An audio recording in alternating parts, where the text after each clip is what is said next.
Todd does have the advantage of being the 3 seed in this case and probably choosing to go first. So, all right, Harrison looks content with his starting 7. So yeah, this has all the cards. Oh, nope, he will go to 6 also. Okay. Well, it looked like he was fine with it. Todd had, even spoke earlier, Todd has the 3 seed. Harrison is the 6 seed, so Todd has the place. Todd will probably play first. You said Harrison, but yeah, I apologize. I mean, Todd has the advantage, yes. Right, I thought Harrison had already capped, but apparently not. So Harrison keeping fair. I'm going to say Todd Anderson on quite the hot streak. Yes. Just winning tournaments left and right. Yeah, the Invitational. Open in Cincinnati. Yeah, and Invitational in Atlanta. Yeah, you know, that nothing wrong with that. Top 8. I'm kind of jealous myself. Yeah, top 8 3 now of his last 3 tournaments. That's not. He was last 4. He did not 4. top 8 legacy.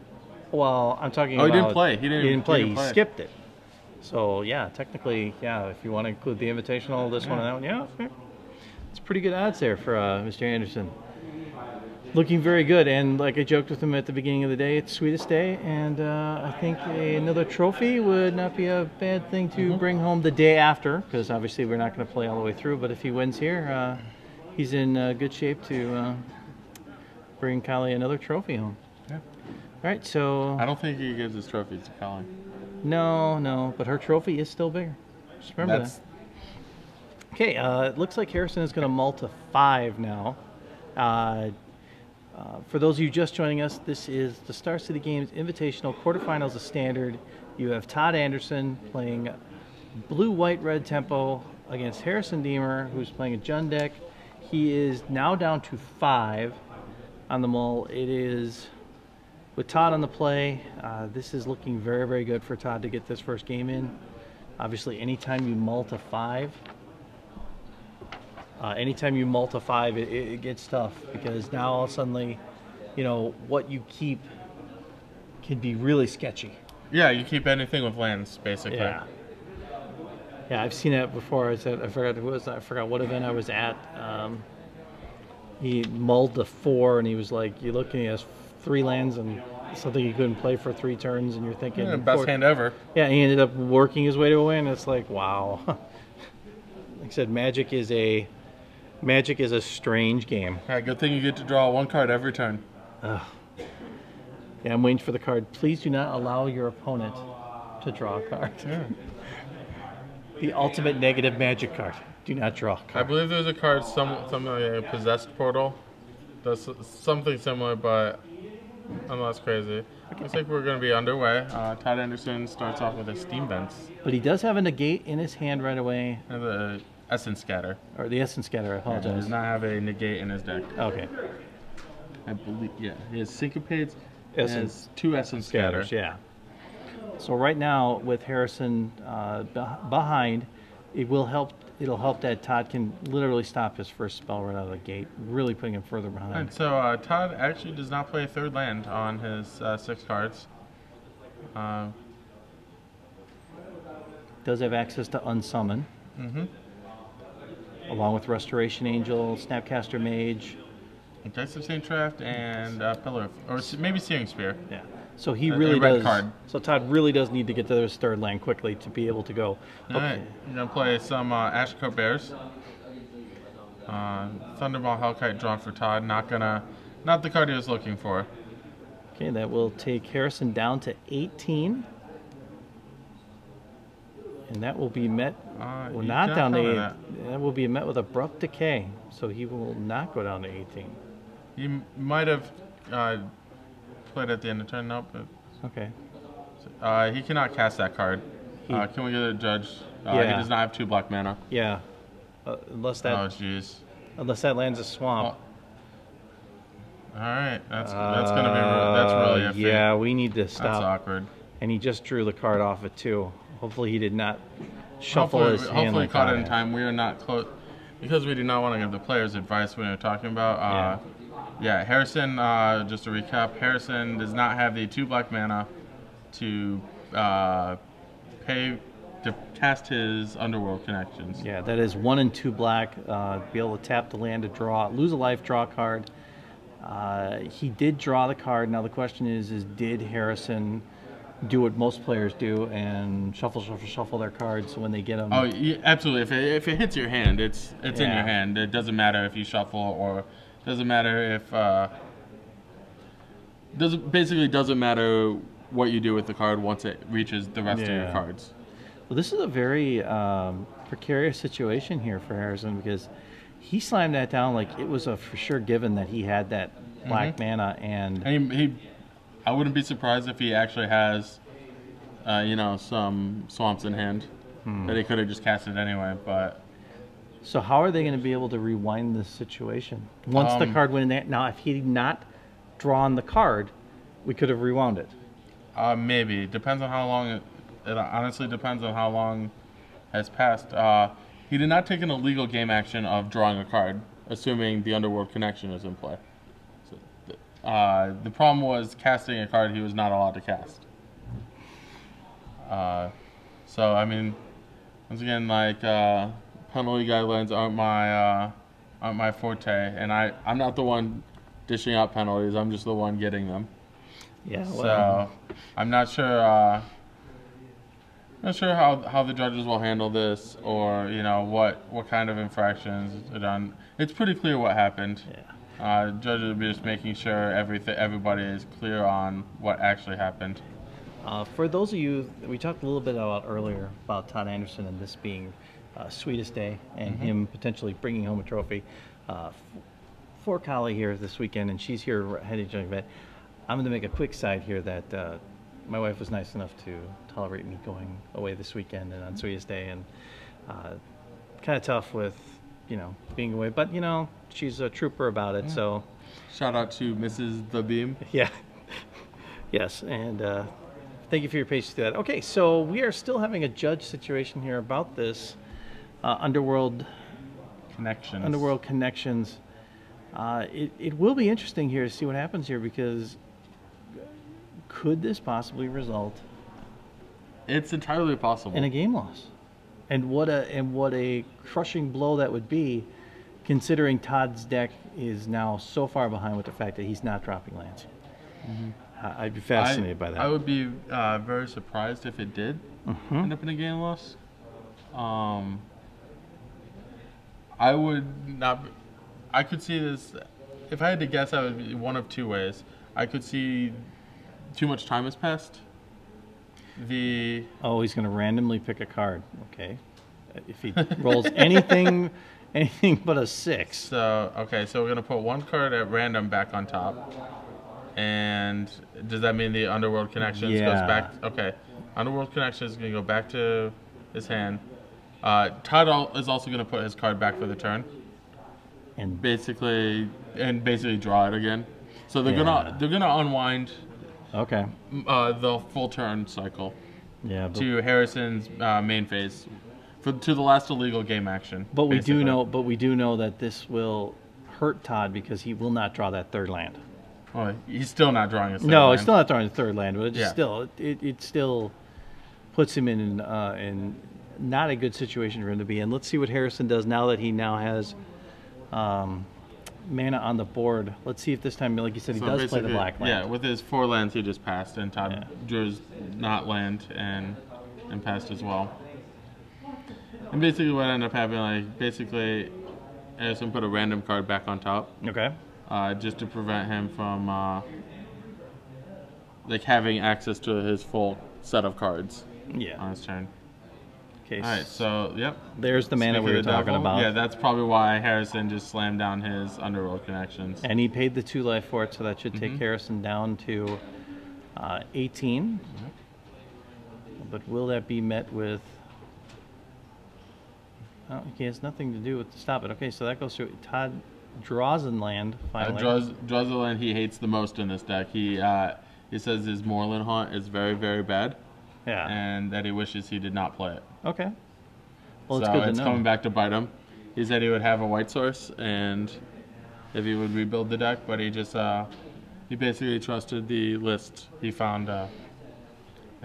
He actually cut one of the 2 Moreland Haunts that were in the deck. Well, that's good. One. That's good. One draws the other one. Well, for those of you who are going to play this deck next week or at your F&M or whatever, with Todd's success, to cut the Moreland Haunt from the list is probably a good thing for next week. So find another alternate source to get you the white, because right now Todd could use that white mana source really bad right now.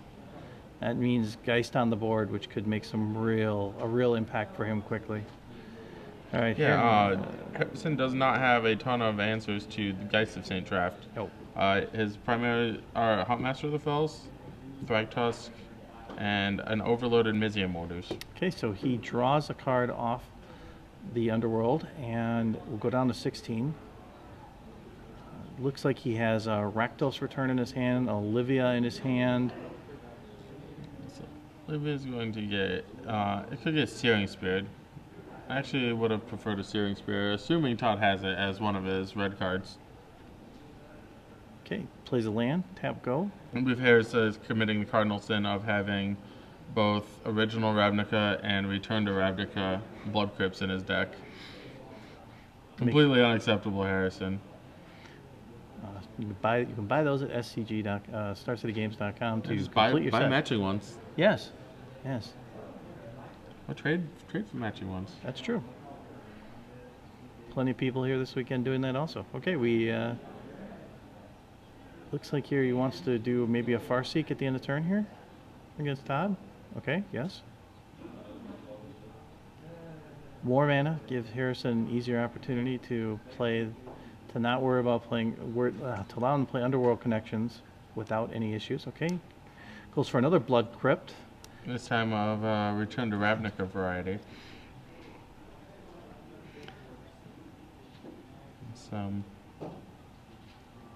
Plays a, I believe that is a Portal 3 Kingdom swamp, if I'm not mistaken.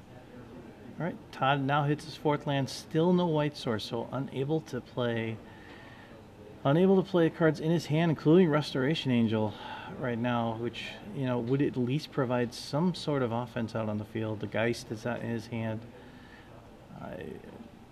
Let's see, Harrison now has a total of 8 mana to be able to play basically anything he wants. I'm wondering if he's land flooded, because he's probably somewhat. Okay. Huntmaster of the Fells. Very surprised that did not get. Oh, he burned his Snapcaster Mage, right? For nothing, for a temple card to be able to attack. It's not the end of the world. Todd's going to be able to Pillar of Flame at minimum, the Huntmaster. Yeah, so that thing doesn't flip over and become the 4/4 Right. trampler. Here comes the white source. It's going to be a turn late. But Pillar Flame's going to take care of the Huntmaster, and Pillar Flame or Unsummon, one of the two, will take care of the Wolf token. Meanwhile, Harrison continues the cook. Doing a little bit of the hands under the table. Yeah, not a huge fan of that, but It would be nice to be able to see his hand to be able to give you a better idea what he could possibly be playing here. But he has 9 mana available to him. The Underworld Connections can do some work for him to be able to get something out there, get more cards in his hand.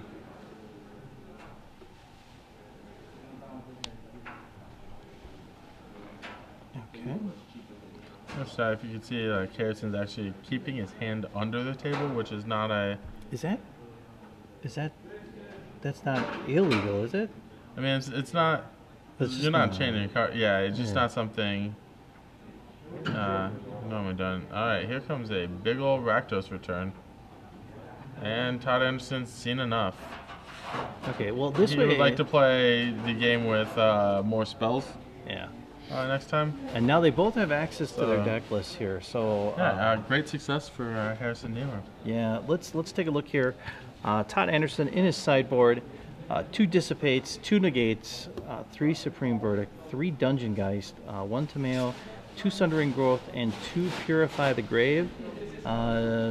Negates out of his deck, maybe. Dissipates, maybe. Something just to keep the Jund off of hitting the cards he needs to hit. he didn't even get to see a lot of. And he didn't get to see any of the ruins. He did get to see one abrupt decay. Didn't see any of the mortars. Saw the one Rakdos return that worked well. Now let's go take a look at Harrison's. What is we got Harrison something to take care of first. Oh, we do. We have trivia. Okay. Trivia. Well, what do you win when you have trivia? Well, I believe if I'm not correct, you win 3 months. 3 months of Star City Premium. Star City Premium. What we can get some. You can read like some decent people. You can now read Todd Anderson. Oh yeah. His first premium article was this week. Yes. You can also read some other chumps like Patrick Chapin. I heard he's I heard he's like a Hall of Famer or something like that. But Todd Anderson. But we have a question. We have a question. For 3 months. For 3 months of Star City Games for you. What player that's made the top 8 this weekend has made his last 3 top 8s, including winning the Invitational? If you know that answer, hashtag SCG Premium. Yeah, tweet your answers, and we will pick a random correct answer. For 3 months. And they will get 3 months of premium. You know, actually, before I was a commentator here, I actually was lucky enough to win 3 free months. Nice. So yes, I was one of those people that randomly answered the question. And even when I'm at home, because of the amount of followers I have, I still answer the question. I know they're never going to pick me. For obvious reasons, I don't believe I can win. I wanted to win a Gen Con badge. Oh, Gen Con badge is so much fun. Every year for Gen Con, they give it. One of my good friends won a Gen Con badge. Happiest day of his life. Well, that's the way to do it, because this time premium also a sweet thing. You get people. If you're not reading premium, you should. Yeah, I mean, what an advantage you would have going into this weekend. Or just Brad's article this week featured the deck that Todd Anderson's playing. It was one of the decks that he had on his list of decks that he would be playing if it was in standard. I believe it was the number 6 one, if I'm not correct, on his list. Obviously, this weekend it currently lists itself in 2 of the top 8 slots. Could be maybe another deck that could start defining the format, because as you see this weekend, we had no zombies. None on camera. None in the top 8. Yeah. Zombie free. And we've seen zombie free, the way to be. And we've seen decks like, the Jund decks, the decks where all suddenly now you get 9, 10, 11 lands out on the game board, which pretty much means you can cast anything if you really want to, which is really kind of cool. So here's the inside board. Here's a bunch of multi-purpose cards. That depends on just what he wants for any given matchup. He has his 3rd copy of Sever the Bloodline, his 2nd copy of Underworld Connections, his first and only copy of Thundermaw Hellkite and Zealous Conscripts. He has a Rolling Trumber, a Deadweight, his 3rd copy of Rakdos Return, and then we've gotten through the singletons. He also has 4 copies of Deathrite Shaman, which I actually like quite a bit in this matchup, yes. Believe it or not. Counters a Snapcaster Mage, and is just like a nice little threat to kind of interact. It's not the best. It only really counters Snapcaster Mage, but it might be just as a medium threat. There are no Thought Scours in this deck, so. No, but we have some. I definitely see the Liliana the Veils coming in. Yes. We have the sideboards from each player coming right up. here, so you get to see them on the screen. Let's go. Todd Anderson, what about Dungeon Geist? To maybe shut down the threat of the Olivia, the Thragtusk, maybe, just to maybe slow it down? Let's just say Dungeon Geisting Olivia is not the the greatest thing you can do to it. But I'm talking like Thragtusk, maybe. Yeah. Problem is Harrison has a ton of removal spells. Yes, he does. And I definitely see the Tamiyo coming in. That's happening for sure. Yeah. All right. I do not know if Harrison has gone down to 6 or not. I apologize for that. Looks like Todd is keeping his hand and going from there. I would imagine Harrison is keeping his hand. Okay. Again, for those of you just joining us, this is the quarterfinals of the Star City Games Open in Indianapolis, Indiana. I'm Robert Martin, joined in the booth by Adam Prozac, who now has done this for back-to-back weekends, teaming up with one of my favorite people and a fellow podcaster, Joey Pascal, last week. And now you're this weekend with me, another podcaster. Harrison is down to 6. What can I say? I listen to podcasts. There you go. Absolutely. Nothing wrong with that. We have a lot of answers coming in right away. Can we tell them it's not one of the answers they're giving? No. No? You gotta know. We can't You gotta help know them? your trivia, man. We can't help them? No. Okay. All right. I'm in business. Okay. All right. Well, we won't help. Oh, it looks like Evolving Wilds for Harrison.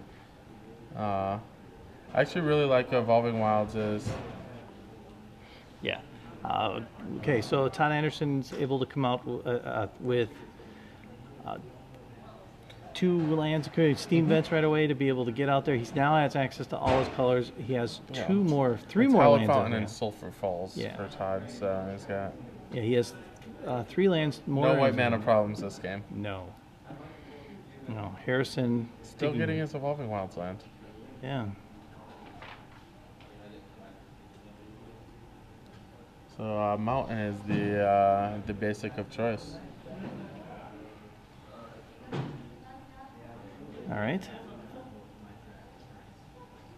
Todd shuffling here. Okay, passes back. Harrison, again, we apologize. We can't see Harrison's cards because of the way he holds them. We would like to be able to give you as much information as we can, but we can't in this situation. Another Evolving Wilds. That's the second and final copy for Harrison. I should ensure that Harrison has all the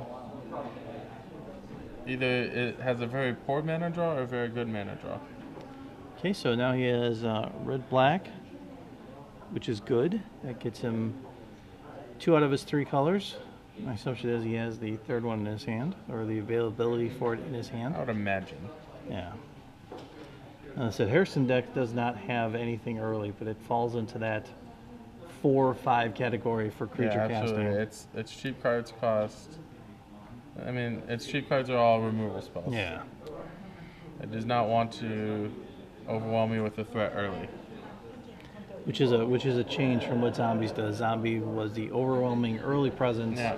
Okay, it looks like Todd has a Detention Spear in his hand, along with 2 Essence Scatters now. So it actually is paying for Todd to be patient here, to be able to. Also doesn't really have a choice. Yeah, I don't think he has a threat in his hand. No. Unless that's a Thunder Mahal card, which I believe it is. And there's also Syncopate for Todd.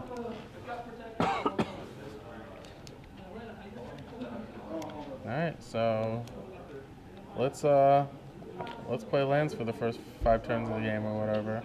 Okay, so is this a situation where Todd may want to, if that is Thunder Mahal in his hand, that he may have wanted to play it? No, he doesn't have any. He's got Restoration Angel now. Yeah, he just drew that. That definitely changes things. I haven't seen the Detention Sphere in.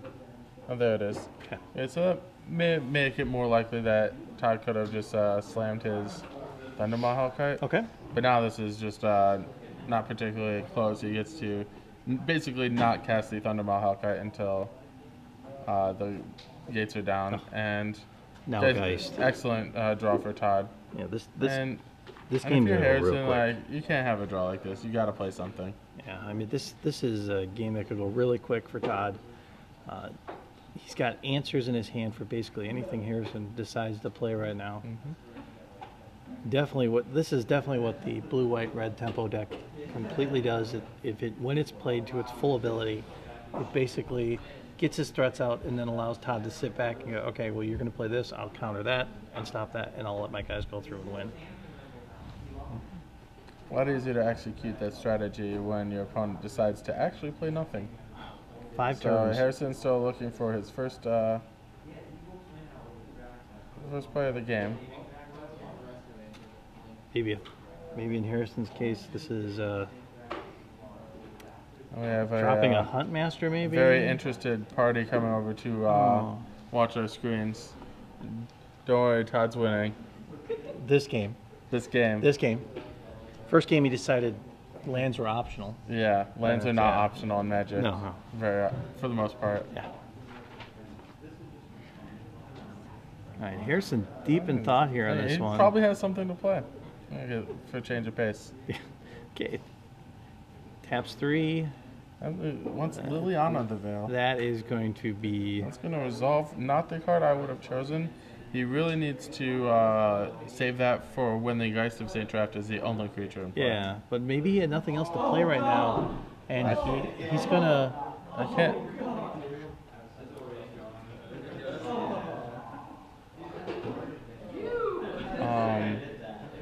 All right. So, yeah... All right, he uses the sacrifice ability. Todd gives up his Restoration Angel. Yeah, the Restoration Angel, obviously, because now he'll be able to swing through and hit, well, take care of Liliana with the Geist and hit 4/4 with the Angel to knock Harrison down to 13. Todd just thinking about what's the worst that can happen. What if Todd plays his Thundermaw Hellcat? What's the worst that happens? Yeah. He's just doing his standard checks, going through the motions. He could be like, Huntmaster would be pretty poor. He has the Detention Sphere for Olivia's. Thragtusk not, great, but he's just like, you know what? I want the Thundermaw Hellcat. And I want to hit you for 11. Well, he's going to hit him for 9 and probably knock the out. Geist is going to go after the Liliana. Oh, just kidding. Oh, really? All of it's going upstairs. Okay. Todd feels like he has. He does have a land to discard if Harrison decides to tick that up to 2. That Harrison still does not have any presence on the board to stop this here. You almost wonder if this is... Okay, let's see what he does here. Abrupt Decay on the Angel. All right. Yep. Todd saw it coming before Harrison left Harrison's hand. So that's 7. That's gonna... Yep. That brings Harrison to 10. That means we have a lethal attack. I don't see anything. If Harrison could play something like a Dreadbore on your Thundermaw Hellkite and a Huntmaster of the Fells, that's pretty much the best he can hope for. And that only slows Todd down for a little bit. Because he can detention spear back one of those.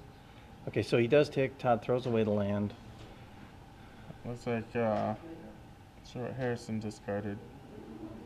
I can't tell. It's off screen. Okay. Right, so Thragtusk also a good answer. An Overgrown Tomb for Harrison, but no. Okay, that no Dreadbore or answer for the Thundermaw Hellkite, and Todd only has 4 counter spells in his hand, so it's kind of it's kind of slacking. Yeah, remember counter spells? They weren't supposed to exist in this format, right? Remember? They're plenty playable. Yeah. Just because they're don't do everything all the time, doesn't mean they're not good. Okay. Todd, I might actually just go ahead and sit on everything, but Todd feels differently. He's going to Detention Sphere the Liliana. Okay. So now this allows Todd to get in for 5, 1 hit. And leave mana. Yeah, 1 out of 4 hits. Yes, he has both a negate and a Essence Scatter. Keep wanting to call it Remove Soul. That's what it used to be. Yep. That's what my Essence Scatters are crossed out. The Essence Scatters crossed out and Remove Soul is written down. And they're foil. They're nice. All right. Harrison with 8 mana to play with here. Pretty much he can play anything in his hand right now. Harrison's not thinking this game is Rakdos Keyruin. That I'm going to believe he's going to let stick, because that does not solve the problem of stopping his Thundermaw. Yep. And even if he swings in with Thragtusk, Todd will take it. Okay, this will be met with... I will negate that. Yeah. Or syncopate it. For 1 life. See, that's interesting, because had he done that in the opposite order and done the Rakdos Ruin first... Todd Robbins passes the turn with a lethal Thundermaw hit. Todd goes ahead and shows him that you're drawing dead, and Harrison concedes, and we're going to play game 3. Okay. Again, this is the quarterfinals of the Star City Games Open Series in Indianapolis, Indiana. I'm Robert Martin, joined in the booth by Adam Prozac. You're getting a look at the sideboards here. We have, it looks like Todd brought in the negates, obviously. I don't know if he brought in the dissipates or not. We didn't see really anything else that came from his hand there. Harrison brought in the Lilianas from the sideboard. Okay, and we are going to announce the trivia winner after this match. Hopefully you out there were answering that question. And all right, you still have time to get your answers in. Yes, you do. It is out there, and we will have a winner for sure.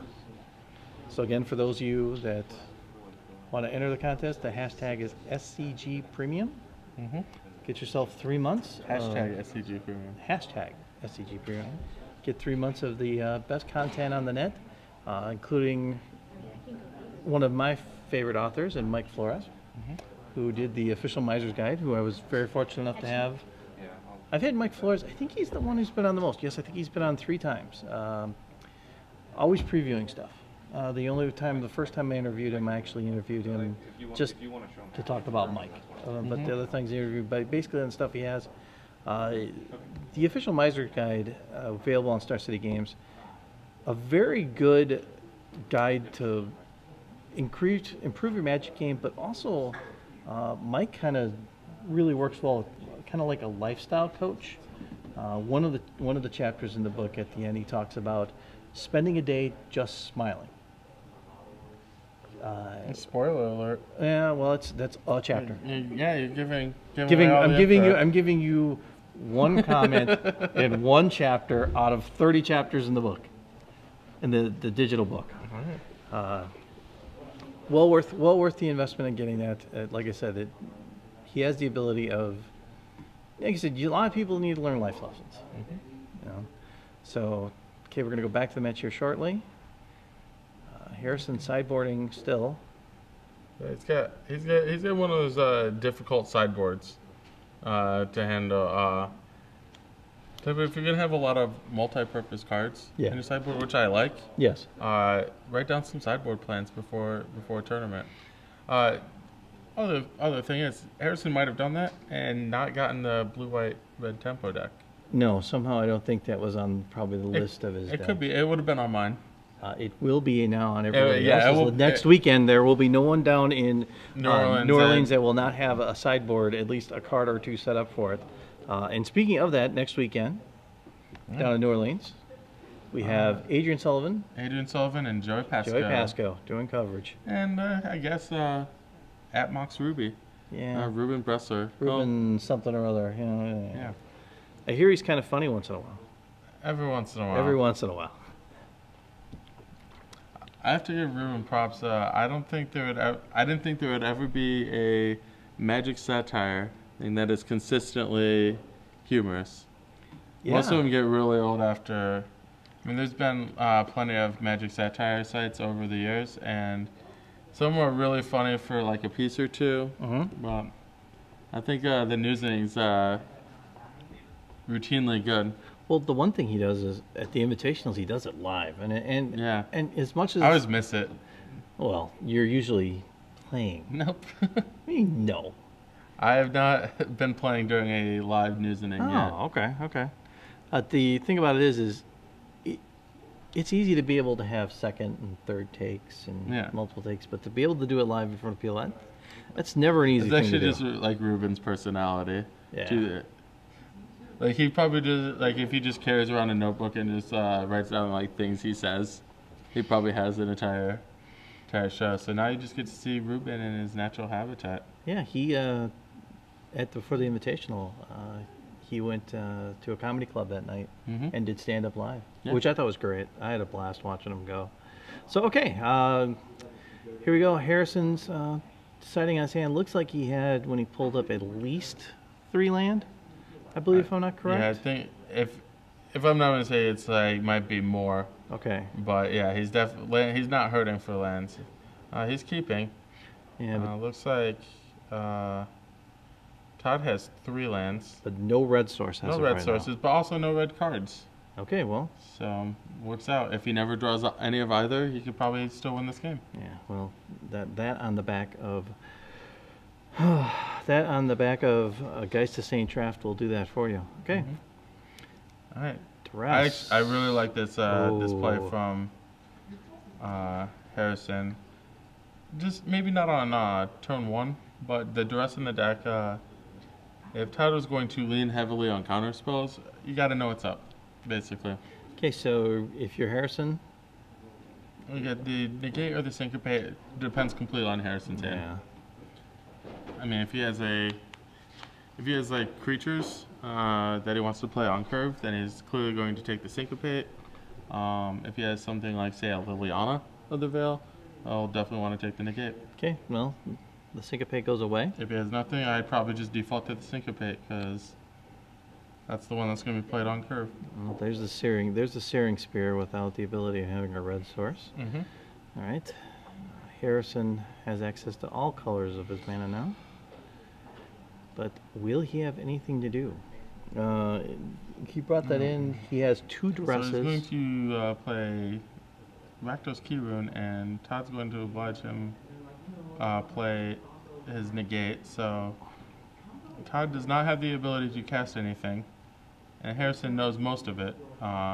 Harrison should, just go to play whatever he can cast.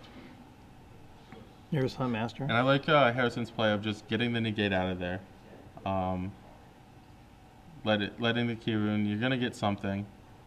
Embarrassing enough, Todd draws his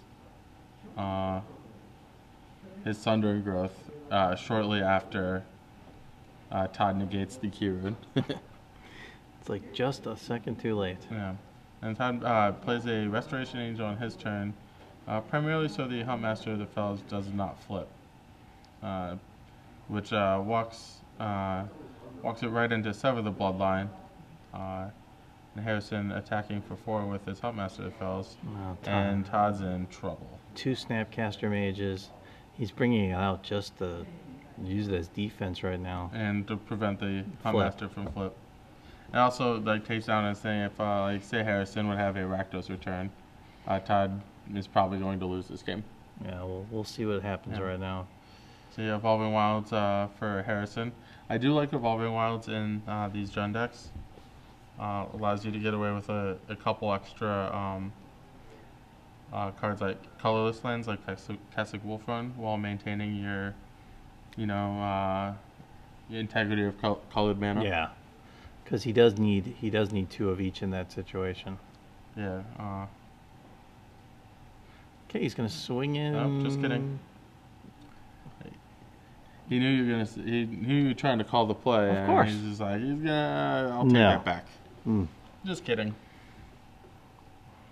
It was just to mess with you. It's like they're listening to us out here. All right, he's going to pass the turn.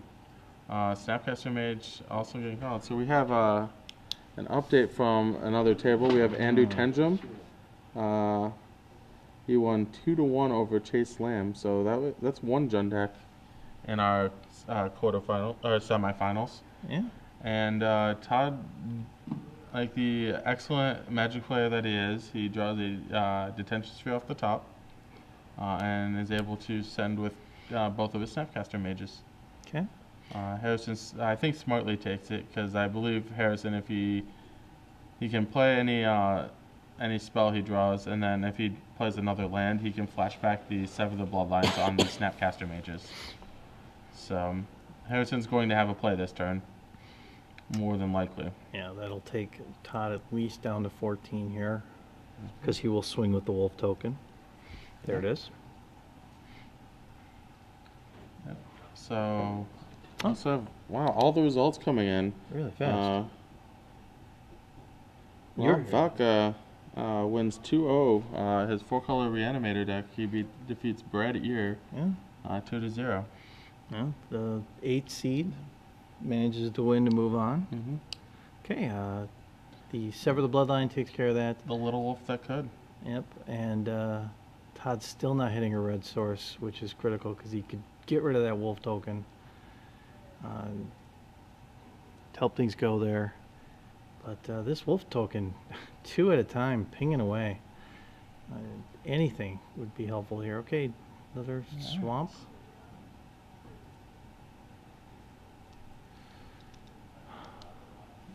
Okay, again, for those of you just joining us, it's Robert Martin, Adam Prozac. You are watching the quarterfinals of the SCG Open in Indianapolis, Indiana. We have Harrison Deemer playing Jund Control against Todd Anderson's blue, white, red tempo deck. Less red right now. A little less red here in the situation. He has 2 cards in hand that he could play immediately. Well, one of them for sure with the red source. He needs that red, and he could use it right now, because that'll be another 2 down to 10. It depends. Oh, Harrison actually. Wow, what a excellent draw for Harrison, drawing Kessig Wolf Run. Not a spell, but still an effective card. That's it. Oh man. Wow! Congratulations to Harrison Deemer, winning 2 games to 1 over Todd Anderson. There's not much to say. You